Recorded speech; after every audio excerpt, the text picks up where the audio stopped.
Hi everyone, so this is Brigitte. I'm the writer of the blog Grieving Mama.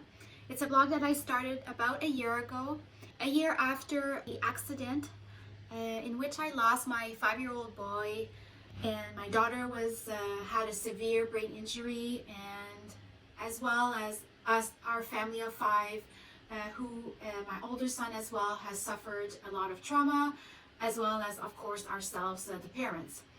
So today I want to introduce a subject. It's grief, which is obviously not an easy subject to talk about. Who wants to talk about grief and death? But today I will tell you 10 reasons why you should educate yourself more about grief.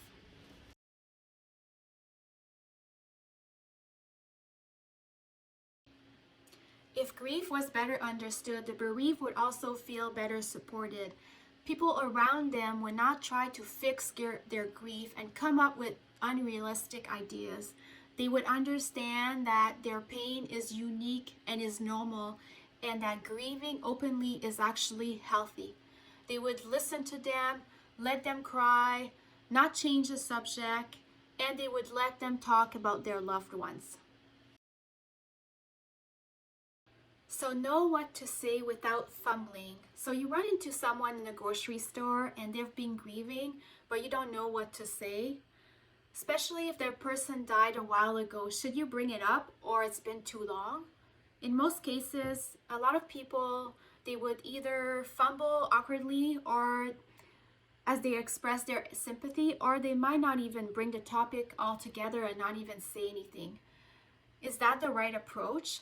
Educating yourself about grief will answer all those questions and even more.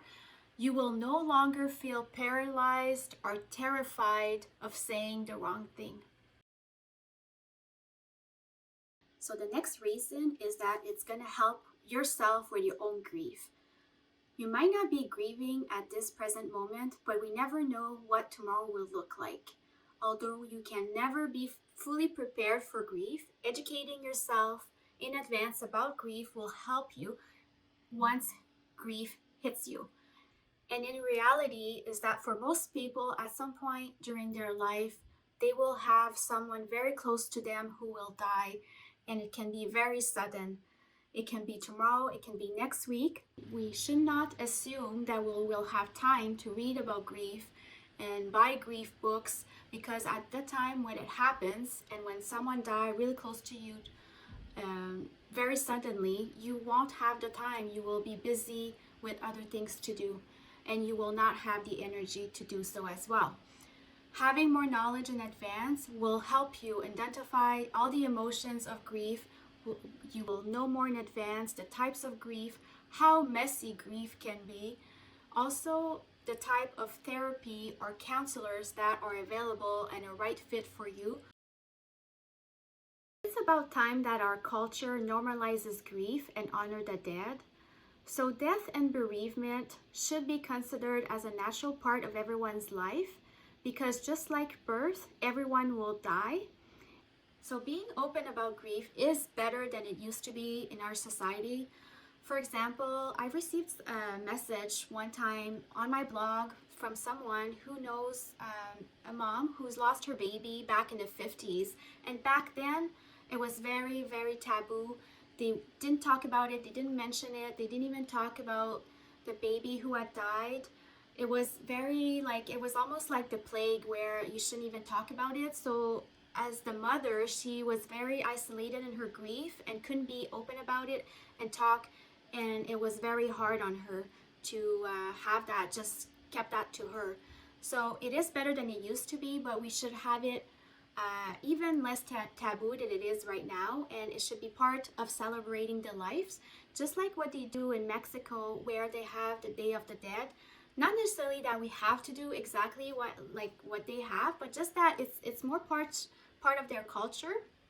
So on November 1st in Mexico, they have a day where they honor infants and children who have died, and then on November 2nd, they honor the adults who have died, and it's really part of their culture to organize these rituals. And I feel like that's something that's really nice to hear that everyone is participating and supporting each other. That people who are grieving, who have lost someone, don't have to organize on their own the rituals, and they are having a lot of support and help.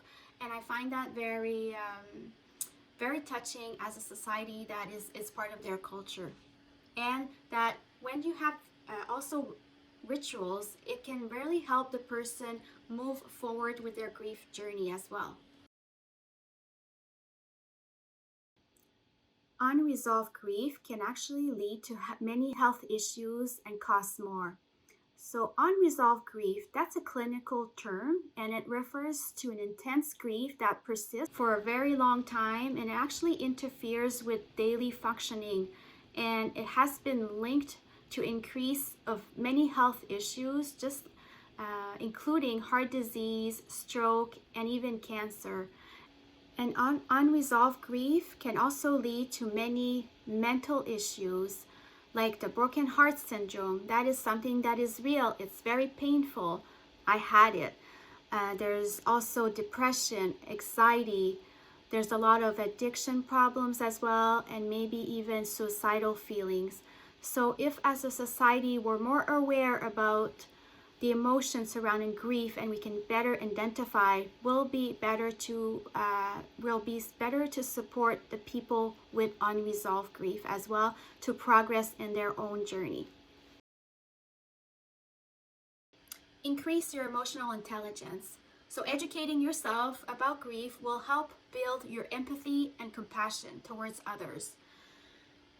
Being empathetic is part of having emotional intelligence. It's one of the main characteristics of emotional intelligence. So you can be a good friend, good coworker, a good family member, a good boss, or even a good teacher by having more empathy. Often we have well-meaning people in our support system, and we know they mean well, but their support is insufficient, and they just don't recognize that even deep down they might have empathy, they just don't show the compassion. So by knowing what it is to really show your empathy and your compassion, you will be a better support for this person, and you will present and increase your emotional intelligence. Unfortunately, a death boom is coming, so the population is aging at a faster pace than in the past. As baby boomers age, we're now entering a death boom. For example, in Ontario, the number of people aged 75 and over is projected to rise from 1.1 million in 2020 to almost 2.7 million by 2046. So at short term, 2021-22 to 2025-26, the annual number of deaths is projected to go from 115,000 to 124,000. In the long term, by 2045-46, the annual projected number of deaths will even increase faster to reach 173,000 deaths per year. And these trends are similar everywhere. As the population is aging, more of us will be grieving.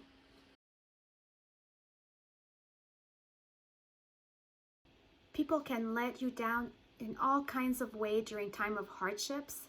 They might make a couple of efforts at first, but they can either disappear or even pretend like nothing happened and it's back to normal, which is the worst thing to do.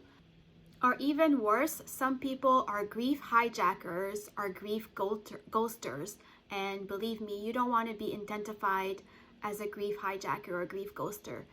If you really know how to avoid being one of this type of person, you need to educate yourself and know what not to do. Talking about death with your family has many advantages. But a lot of people are reticent to do so in fear that the family members will find them gloomy and negative. However, in most cases, starting the conversation within the family often comes as a relief, as the subject is now out into the open. Talking about it openly in advance and being transparent will prevent a lot of stress for the family members once you die or once something happened to your loved one. So these family members, you have to think that just during the funeral, there's a lot of stress and they're already grieving. So it's not fair for them to take a lot of energy and have to make big decisions, which can ultimately create arguments within family members. You will grieve someday and it might be tomorrow. Unfortunately, we humans are not immortals. We are not like the immortal jellyfish who seem to have found a way to cheat death by actually reversing its aging process. We need to realize that each and every one of us is dying, and tomorrow is not guaranteed for anyone, nor your loved ones. So you might as well know where to find grief resources and to know what to expect before it happens. So as I promised during my last written post, I promised some pictures of our family and with Adili in a beautiful gown. I am putting a link directly under this video to the pictures.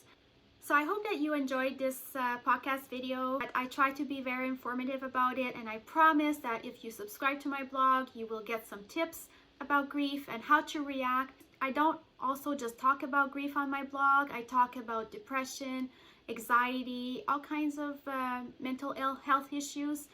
And I try to provide some tips and also our experiences and what have not worked and worked. And I hope that we can share together. So thank you all, and we'll see you soon.